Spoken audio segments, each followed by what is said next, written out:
Hello, everyone out there in Rumble, X, and YouTube land. Welcome back to Diego Knows. I, of course, am Diego, and today we're going to talk some more about The Housemaid, your movie that came out last year. That did pretty well, $380 million, not bad, considering the movie only cost $35 million, okay? But there's a lot of things wrong with it. And I was on a date last night, and we went to go see this movie, The Bride. Okay, the new Christian Bale movie.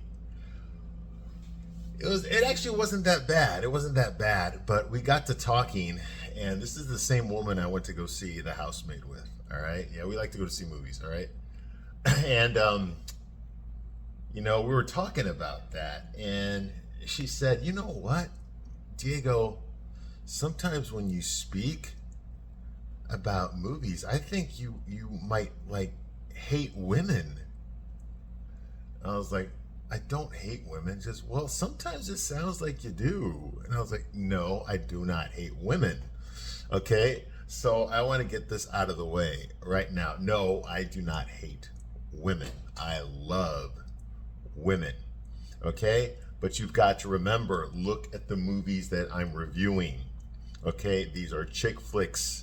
If this was guy flicks, okay, and the movies sucked, and there's plenty of guy movies that suck, especially today. There aren't really any guy movies today.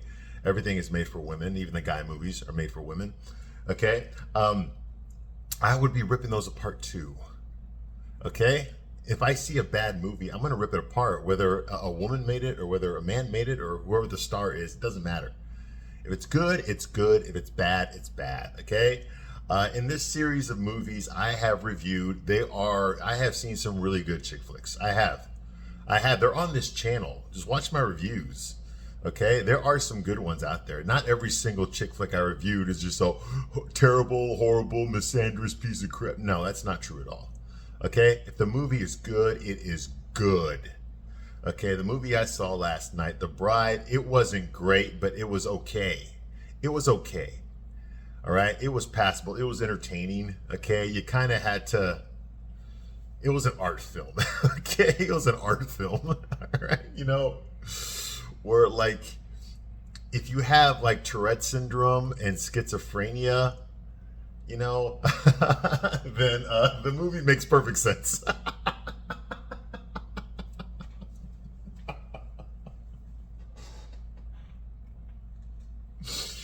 you know. Yeah, if you have Tourette syndrome, if you have, what do you call it? What was that? Epilepsy. Yeah, that's it. Tourette syndrome, epilepsy, and schizophrenia, then the movie makes complete sense. It's actually a serious drama. But if you don't have those, then you need to prepare yourself before you walk in the theater. Okay?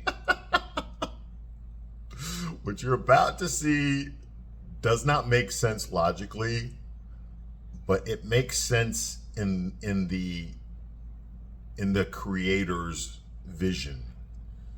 Okay, in their artistic expression, it makes sense.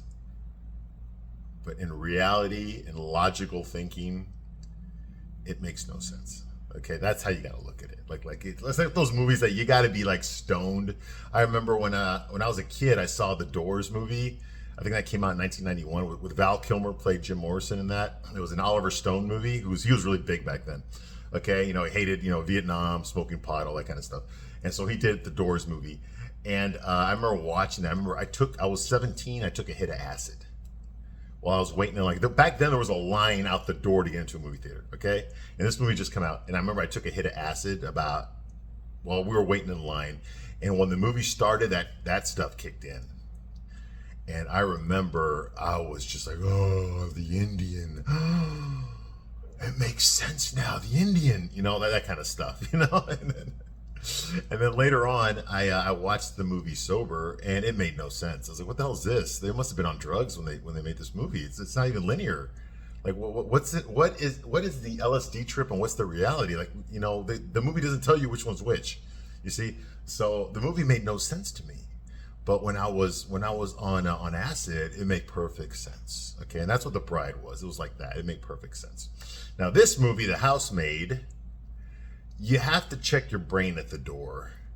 Okay, if you are into deductive reasoning, like true crime or detective novels or stuff, or if you just have common sense in general, if you have a healthy amount of common sense, this movie is not going to make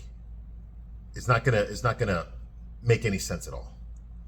Okay? Because this thing takes so many leaps of logic, okay, so many bounds, okay, of plausibility, that whenever you stop and just think about what you just watched, or the situation that the character is in, if you spend more than 1 second thinking about it, you're going to realize this makes no sense. There's no way this could have happened. Okay, this is not the way the real world works. Okay? The movie is just telling you to go with it. Just go with it. Okay? But for me, maybe that's just my type of movies. Okay, I like, if you expect me to go with something, you better have evidence to back it up. Or at the end of the movie, during the denouement, you better show me all the clues that I missed when we watched it the first time. So it'll be, oh, now it makes sense. That's right. That thing was there earlier. And I forgot about it. Oh, that's right. You see what I mean? Like that. But this movie doesn't even do that. Or tries to, but it still doesn't work. Okay? None of all the plot holes can have flimsy excuses to explain them. Okay? And that's just not the way the real world works. Now, the whole point of this movie is you have to feel sorry for Millie's character. Okay? Millie Calloway, that's Sydney Sweeney's character. Her and her big tits. You don't have to feel sorry for her big tits, but you got to feel sorry for Millie. Okay? Her circumstances. She's an ex-con. She's a nice woman. She's just trying to rebuild her life. She just got this job because she's living in her car. She needs this job, or else she's going to go back to prison for we don't know what she went to prison for. Her boss, the woman that hired her, is a complete bitch to her. She lies about her, threatens to fire her. The man of the house, the husband, father, he's like this stud that she's attracted to, and he's sweet and humble and kind and sexy, and all that kind of. He's rich and he's popular, he's 6'2", hung to his shoes, square jawed, ripped abs, veins popping out of his arms. I mean, he's got that wife beater surgically attached to his torso at all times so he can show off his shoulders and stuff. I mean, what the hell? Oh, did I mention he's super rich? Yeah, that too. So so there's all these things working against her here. Okay, any normal person would have just left. Okay, I'm not safe here. I'm not safe working here. I mean, the living conditions are horrible. She sleeps in an attic with with one door that locks from the outside, that's soundproof. I mean, this is just ridiculous. No human being would agree to this. Okay. Realistically, okay, if they were really looking for a housemaid, okay, Nina Winchester, that's Amanda Seyfried's character, she never would have hired a hot young blonde with big tits, okay, younger than her, prettier than her. That never would have happened in real life. They would have hired some fat old Mexican woman, okay, like the one that Arnold Schwarzenegger got pregnant, okay, like that, okay, that would have been more realistic, okay. She wouldn't have hired someone that would tempt her husband to cheat on her. Now, later on, we find out that all this was done on purpose, but still, okay, that means that the movie expects you to think that the characters in this movie, the thought that, the sexy housemaid and the husband, the loving father husband, would not be attracted to each other, that wouldn't happen. Now, that does not mean that if you have a sexy housemaid that your husband's automatically going to have sex with her, that they're going to have an affair. That does not mean that at all. But it does mean that the temptation has just went through the roof. You see what I mean? Why would anyone hire a woman, that could tempt her husband? You see what I mean? That would make no sense. But you're saying Nina did it on purpose, so this was all part of her plan. Right, but think about the optics of that. Think about the optics, okay? If I was a husband, all right, and I come home, I'm a rich, super good-looking husband, right? And I come home, and my wife tells me that she hired this super hot young chick with big tits, okay? The first thing I'm gonna think of is like, okay, sweetheart, are you are you like looking to have a threesome or something like that? You know, is this like supposed to be my birthday present or something? Like, you know, like this is your idea of spicing up our love life? My first thought is not going to be, okay, well, is she reliable? Can she pick up the kids from school on time? Does she know like what we want from the grocery store? You see what I mean? That wouldn't be my first thought. That what I just said, the sex, that would have been my first thought. Okay?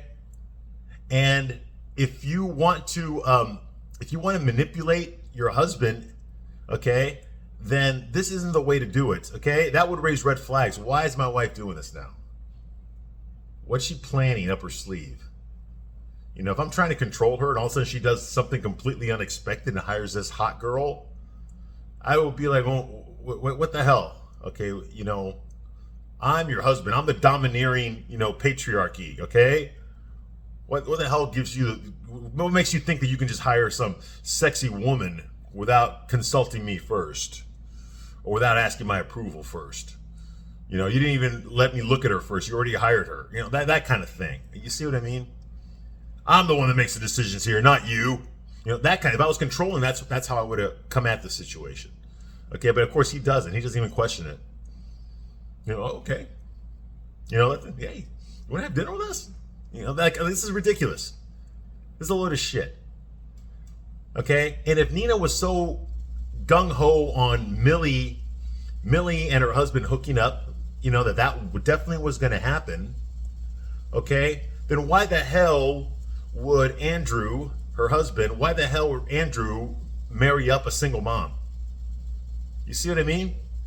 So if he's willing to leave his wife for a younger, hotter woman with big tits, then why the hell did he fall in love and marry a single mom, a 30-year-old single mom?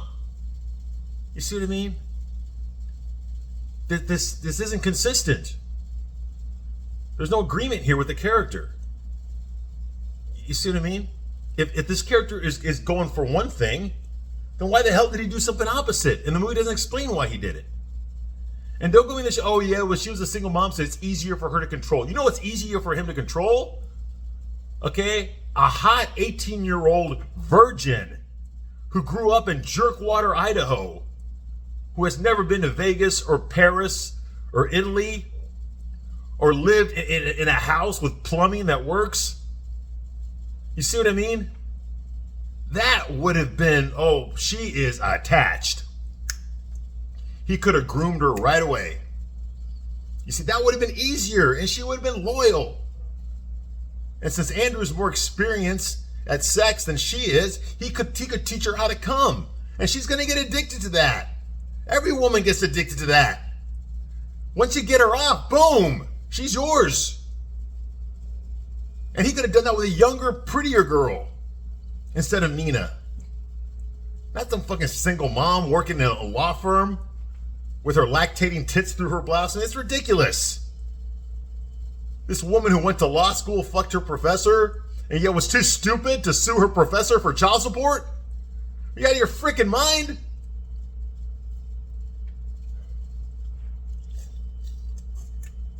All right. That's the kind of logical fallacy this movie is. You got to turn your brain off. You got to be an idiot to enjoy this movie. I'm sorry, but you do. You've got to be an idiot.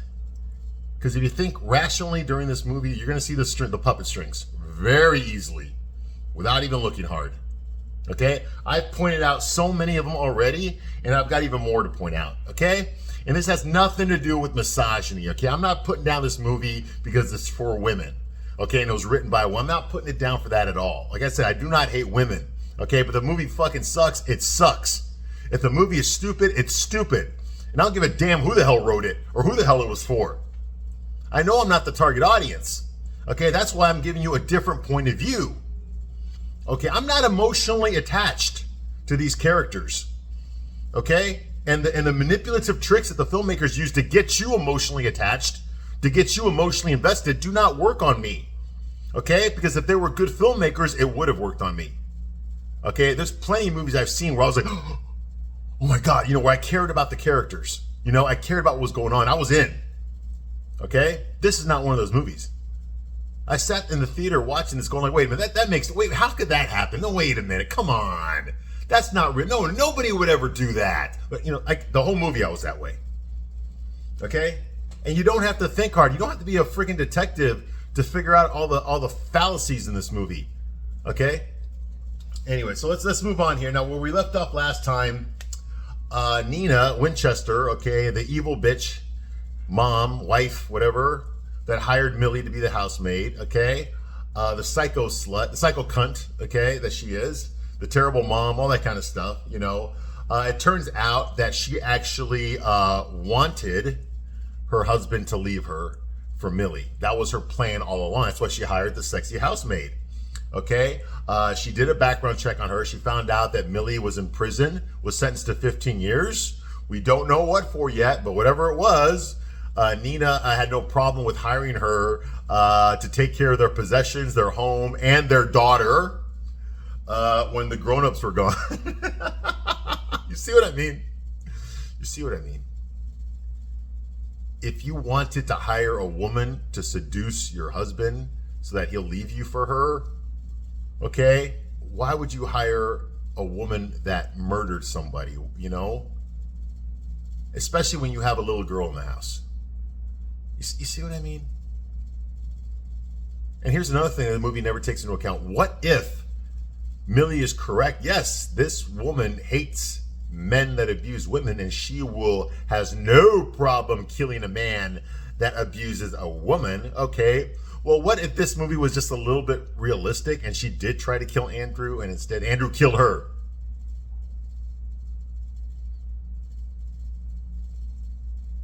Is Nina going to feel guilty now? Probably not. In fact, she'll be happy. Oh, Andrew killed a woman. Now he's going to go to jail forever, and I don't have to worry about him anymore. Yay! You see what I mean? But of course, we all know that women are better than men at everything, so that will never happen. That's even a possibility, okay? See, that's the kind of logic this movie is feeding you. That's what they expect you to think. Okay, they don't want some guy with half a fucking brain to watch this movie and take it apart. Okay, because that would make them look stupid. Oh, maybe this is a bad movie after all. Can't have that. You see, it must just be misogyny. That's why Diego made these videos, because he hates women. Not because you made a shitty movie, right? Of course it is. We all know, according to this movie, we all know that women are better than men at everything, right? Of course, women built the world, men didn't. And this movie has no problem reminding you of that, okay? Men are all assholes in this movie.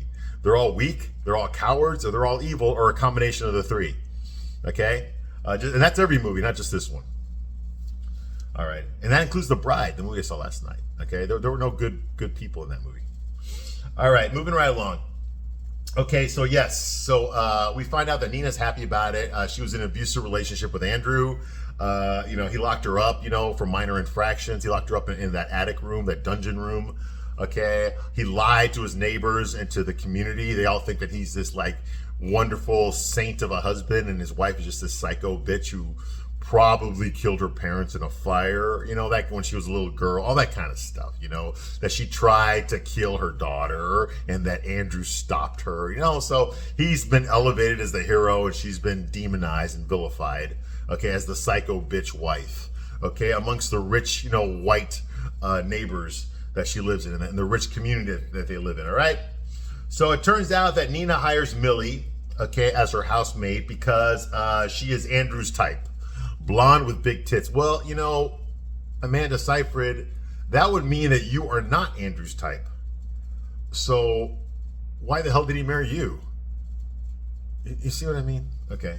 You see the logical inconsistency? Okay. So Nina researches Millie and finds out about her background. She's an ex-con. She lied on her resume when she interviewed her. She did not go to Ivy League school. None of that crap. All that was made up. Okay. She was living in her car when she was interviewed. She lied about everything. She even lied about wearing glasses. Okay? So anyway, Nina determines that Millie, is all alone in the world. Okay? She's needing to be saved. She was disavowed by her parents. Okay? She was fired from her last job. We don't know what she did to get fired. Okay? She's broke. She has no friends. She's living in her car. Okay? And she's out on parole after serving 10 years of a 15-year sentence for we don't know what.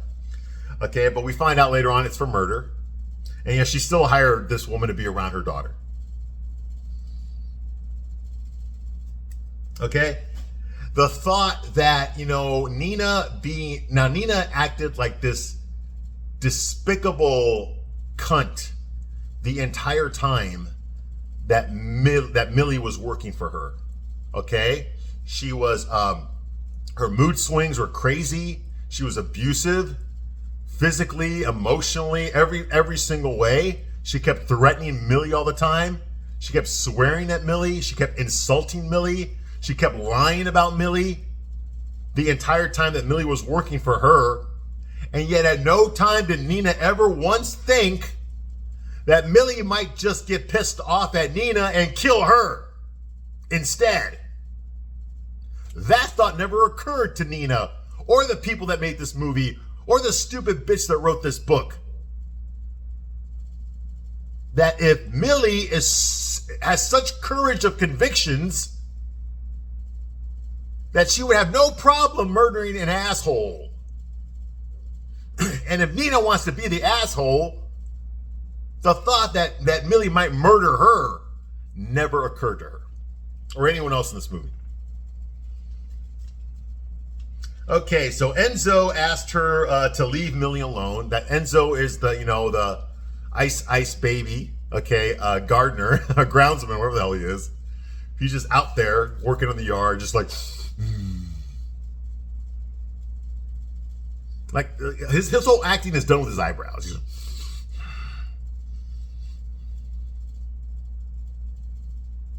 Think Ben Stiller when Ben Stiller always does his face.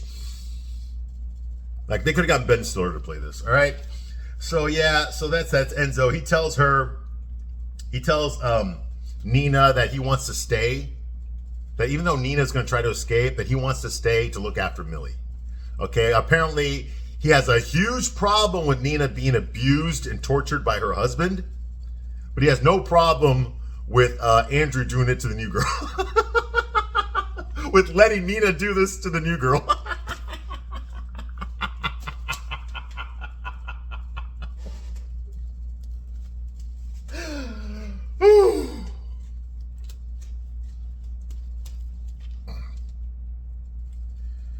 Okay. Okay. So Enzo asked Nina to leave Millie alone, but then he agrees to let Nina replace her. Enzo stays to keep an eye on Millie. Yeah, some hero. Yeah, some savior right there, okay? All right, moving right along. Nina says that hiring Millie was the only way to free her and her daughter, Cece, and to keep them safe. That she had to hire her replacement in order for her and Cece to escape Andrew, okay? She also figured out that a murderer like Millie would be able to take care of herself around Andrew. You get it? So she was setting up Millie to be put in a situation where she would have to murder Andrew because Millie has a history of murdering assholes. You see what I mean? The thought that Andrew might murder Millie instead never occurred to anyone involved in this movie or in this book. Nope. Because remember, Andrew's this psychopath, right? He's this controlling, narcissistic psychopath. Would a controlling, narcissistic psychopath allow a woman to hurt him? Possibly kill him? No, he wouldn't. As a matter of fact, he would kill her first. But once again, this movie takes place in the real world where men are all fucking stupid and can't fucking see that coming. All right.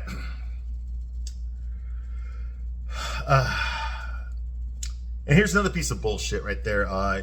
In this entire movie, Andrew, not once does Andrew, the abusive asshole husband, not once does he ever ask Nina or Millie what Millie went to prison for.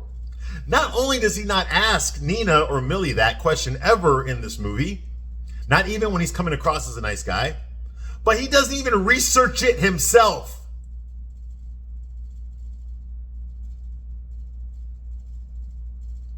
You see what I mean?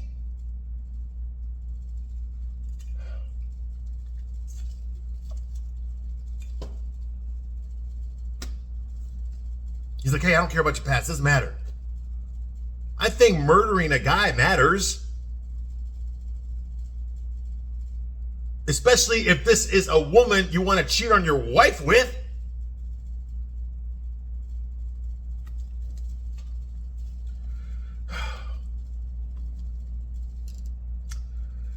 You know, when a woman goes to prison for, 10 years, it's not for jaywalking or shoplifting, okay? But of course, he's too dumb to, to ask those questions that any normal human being would ask. Okay, back to Millie being frustrated. We go back to Millie being frustrated. So we're not into Nina's flashback anymore. Okay, now we're back to Millie being locked up in the attic room. Okay, yes, Andrew locked her up in there. He had sex with her. He drugged her glass of champagne, which is funny because he also drank from that same champagne bottle and he opened it in front of Millie. So there's no way Millie could have seen him put the roofie in there. Okay, much less in her glass because she was looking the whole time. Okay, but apparently she drank the champagne and immediately passed out. And Andrew drank this exact same champagne and he did not pass out. In fact, while Millie was passed out, he removed most of the furniture, all the decorations in the room, the sheets, the pillows, everything out of the room. Okay, and locked her in there. All she has is 3 bottles of water in a mini fridge, and that's it. There's a bucket in the closet, and that's it. Okay, so she wakes up. She's locked in there. Okay. Andrew arrives. Okay, he tells her earlier, he told her that he's going to leave her in there because she disobeyed him. Okay, she broke his mother's favorite china. She dropped it on the floor. And he told her to pick up all the pieces and put them in a bag. He knows a guy who can fix the plates. So she did do that, but she failed to wash every individual piece. So that pissed him off, and that's why he locked her up there in the attic. Okay? So anyway, she's frustrated. She's banging on the door. She's pacing around. She's like, how the fuck did I get locked up in here? How is that this man that I was in love with, okay, that I was fucking this whole time behind his wife's back, how did he turn out to be such an asshole? You see what I mean? So anyway, that's going on. Okay, she's locked in there. Andrew arrives later on with a bag full of broken china, the broken china. Okay, and he speaks through the door. He tells her, these plates are irreplaceable, Millie. My mother got them in London. She served our holiday meals on them. Not once a single chip. And then you drop it. Like a careless child. You drop it. And on top of that, you didn't even clean it. Family heirlooms are a privilege, Millie. And now one of mine is in 21 pieces. And you didn't even clean it.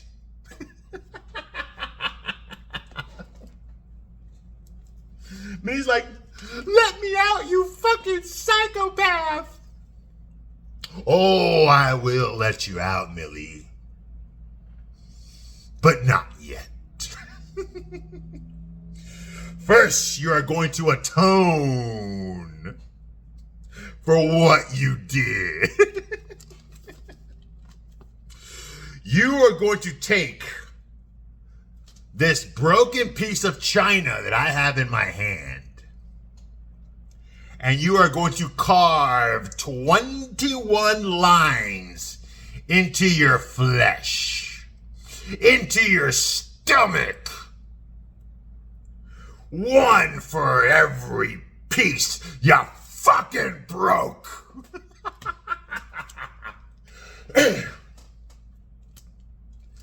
After that, we can discuss your freedom.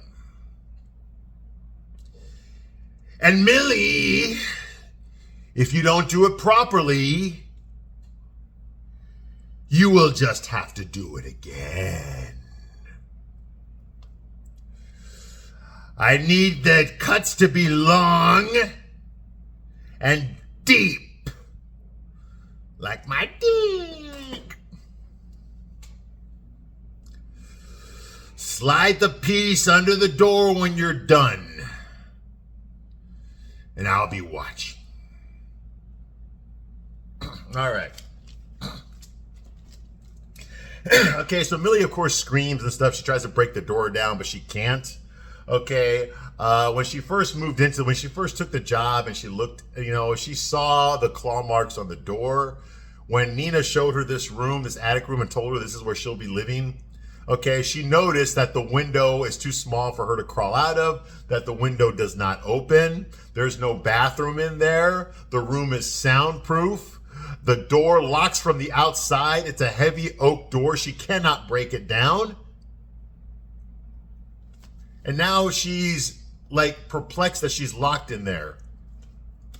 When it was so odd, she saw the claw marks on the door before she even took the job. Someone had at one point been locked in there and tried to claw their way out. Now we know now that it was Nina. But even with that, no normal thinking human being would take this job. Anyway. So Millie screams. She tries to break the door down, but obviously she can't.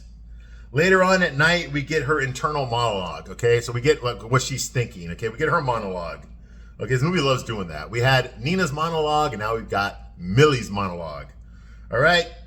Millie figures out that Nina knew everything about her before they ever even met. So now she's figured out, okay, so Nina knew my criminal record. She knew everything before she ever hired me for the job, before I even came to her house for the first time. Okay. Okay, we get a flashback of Millie now. Okay, now we're going to get Millie's backstory. Okay, she's in a private boarding school, okay, where they're all wearing uniforms and stuff. And obviously they're in the dorm, the girls' dorm. Okay, so all the girls there, it's all a bunch of teenage girls, are all wearing the Britney Spears, private boarding school uniform, okay, with a jacket, facts of life, whatever okay. And obviously, it turns out that that Millie is a student there, okay, and she's remembering this, okay, and she's saying that there was a guy just like Andrew that she went to high school with. Now we don't get his name, but we see him here in this flashback, okay. She's walking, he's there, he's in the girls section of the boarding school.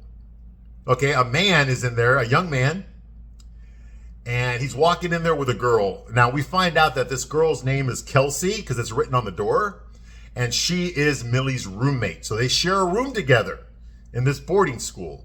Okay, Millie tells us that this guy is just like Andrew. He's rich, he's good looking, 6'2", hung to his shoe, square jaw.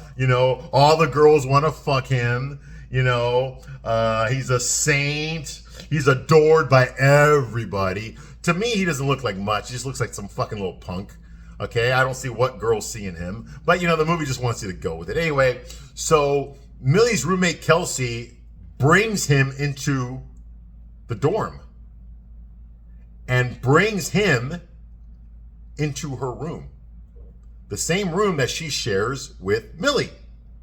Okay? So a girl brings a boy into her room. Okay? Now before that happens, before he walks in there, he shares a fuck me glance with Millie, and their eyes lock, okay? And they look at each other, and they both look at each other like, hey, Millie's like, okay, when she's done, I'm going in. I'm next. Okay? You see what I mean? So even she's turned on by this guy. Okay? So they go into the room. Okay? Millie sees Kelsey and this guy go into the room and close the door. All right, so we see that, okay? So what this movie is telling us that yes, men have to be low value in order to be accepted by a woman. So when she's reciting her monologue here, she's telling us that this kid, this boy, was an asshole just like Andrew. And the reason he got away with being an asshole is because he was good looking, he was tall, he was rich, he was adored by everybody, he was handsome, he was cute, he was fine, ripped abs, chiseled jaw, 6'2", hung to his shoe, all that stuff, okay? And that's what made him a bad guy. You see, if he hadn't been those things, then he would have been acceptable to the feminist bitches that wrote this fucking movie. You see what I mean?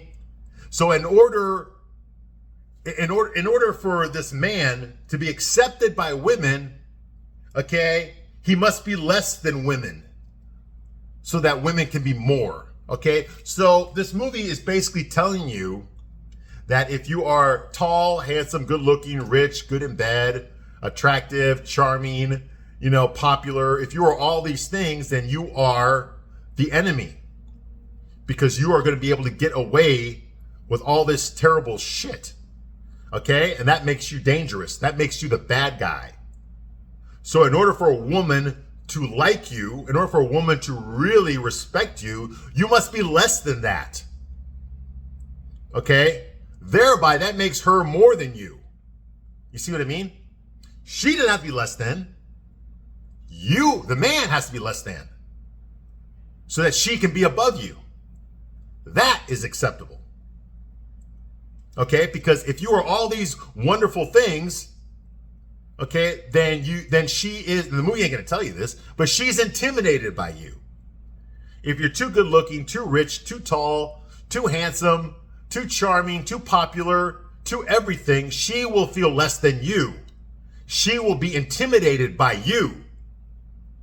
You see what I mean? She could be victimized by you because her pussy is gonna make her wanna fuck you. You see what I mean? And that is a threat to her. So he needs to be brought down so that she can be above him. You see what I mean? No, this guy needs to be, at least he needs to be ugly.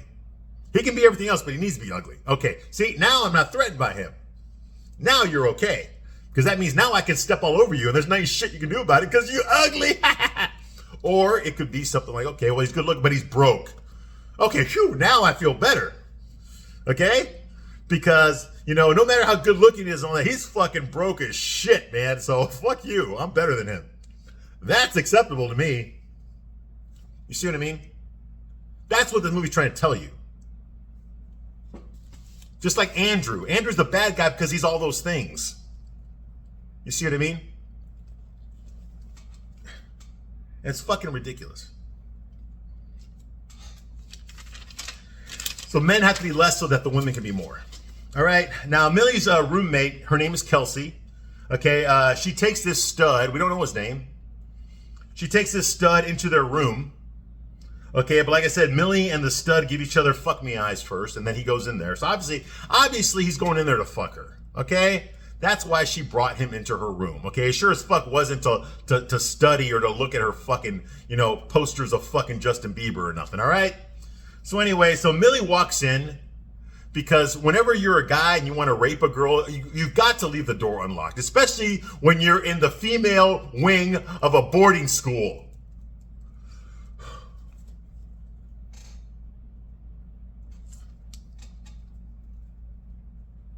Yeah. So don't ever lock the door of a crowded female dorm house when you want to rape a girl. Okay, you see what I mean? This movie expects you to be stupid. Okay? Now, I do not justify rape at all. The guy's an asshole and he deserves to die. I'm not saying that Millie didn't have the right to do what she did. She most certainly did.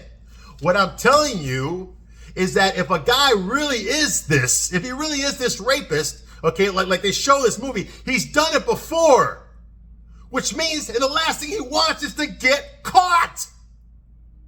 So why the fuck would he rape a girl in an all-female dormitory with the door open?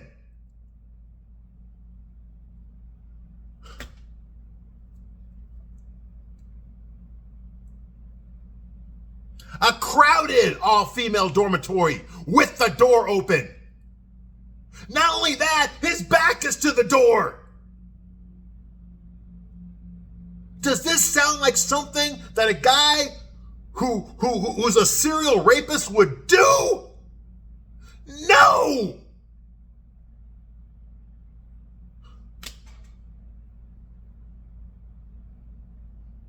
I'm not saying this piece of trash wouldn't rape a girl. He most definitely would, but he wouldn't do it like this because he wouldn't want to get caught.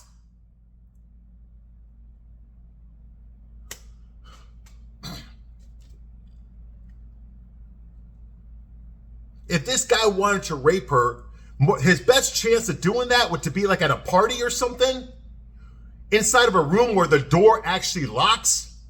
That way he could maybe like roofie her drink or something like that. And there would be no chance of anyone just walking in because the door would be locked. You see what I mean? This movie ignores the fact that rapists don't want to get caught.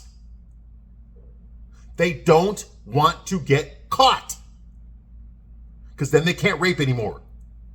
You see what I mean? Now, this guy's supposed to be good looking, hung to his shoe, all that kind of shit. That means that he's probably done this before. I'm sure this isn't his first attempt. He's probably done this before. Okay? Which means that he pays attention to his surrounding, where he is before he commits the crime. You see what I mean? The chance of him getting caught in the middle of the afternoon, or whatever the hell this is, I mean, the hallways are crowded with girls. The doors do not lock. He's the only man there. Other than him, it's all girls there. Okay, this is a very high risk situation for him to get caught. What if another girl walked in? What if several girls walked in and saw this? His back is to the door. He's not even facing the door, much less is the door locked. This guy is asking to get caught. And no rapist would want that to happen. I'm not saying he wouldn't rape the girl. I'm saying he wouldn't do it this way. You see what I mean? The door wasn't even locked.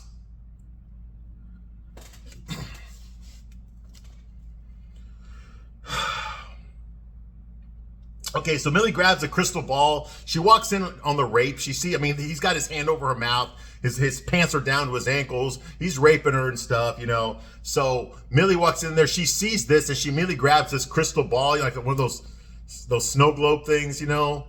She grabs one of them and she just starts beating him over the head.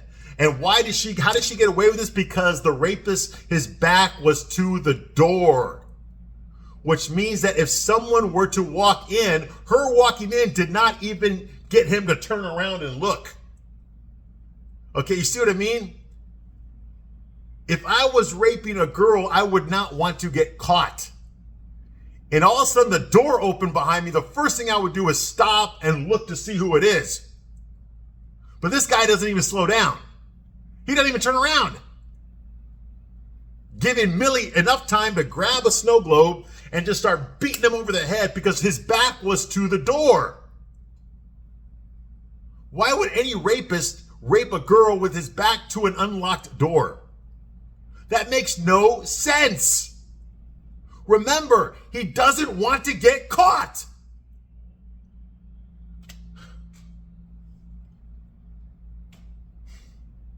And you don't have to be freaking Martin Scorsese to figure this shit out.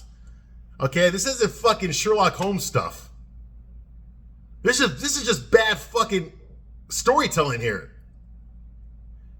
If you want me to believe that Millie walked in on a rape, then you've got to make it plausible. You've got to make it believable. Like this could happen in the real world. Whenever a guy wants to rape a girl, he usually does it in his preferred location because that way he can control his environment. It's going to be at his place, inside his car, his garage, his apartment, his house. Because that way he can control the environment. Not her preferred location. You see what I mean? Because he can't control who walks in and out while he's trying to do it. You see what I mean? This is just logical sense here. And this movie has none of it. Anyway, so she takes a girl, she beats this kid to death. Okay, she says she didn't mean to kill him, but yet she still hit him 4 times. You know, I mean, she's covered in blood now. She's got blood all over the globe. Okay, and here's the real kicker, okay? She says, I didn't mean to kill him, but I'm glad I did. Okay, and here's the real killer, though, is her roommate, Kelsey, the woman that was getting raped. She takes the rapist side. And she tells Millie, what the hell did you do? I stopped him from raping you. That's what I did. So she lies to the cops. So the cops think that Millie just walked in this room and for no reason, she grabbed the snow globe and just started beating this kid to death for no reason at all. Not only that, but he didn't even try to defend himself. When it's clearly obvious that this girl, Kelsey, was raped. I mean, her skirt is off. Her mascara's running and shit. She looks traumatized. And this kid is on the floor with his pants and his underwear down to his ankles and bleeding from his bashed in head. And he got hit from behind. And yet the cops are like, yep, it looks like first-degree murder. You're under arrest. What? Did you even look at the crime scene? Did you even interview the people that were there? So that happens here. You know, Millie says that my roommate denied everything. This movie will never explain why, and it's true. We never find out why Kelsey, the girl who got raped, lied to the cops about it. We never find out ever in this movie why that happened. Just go with it, because you're stupid. Okay? My roommate denied everything. The movie will not explain why. Everyone believed the dead rich kid because he told everyone that it was my fault before he died. And after, of course, he put his pants back on. And they believed him instead of me because I was just a charity scholarship girl and my own parents didn't believe me.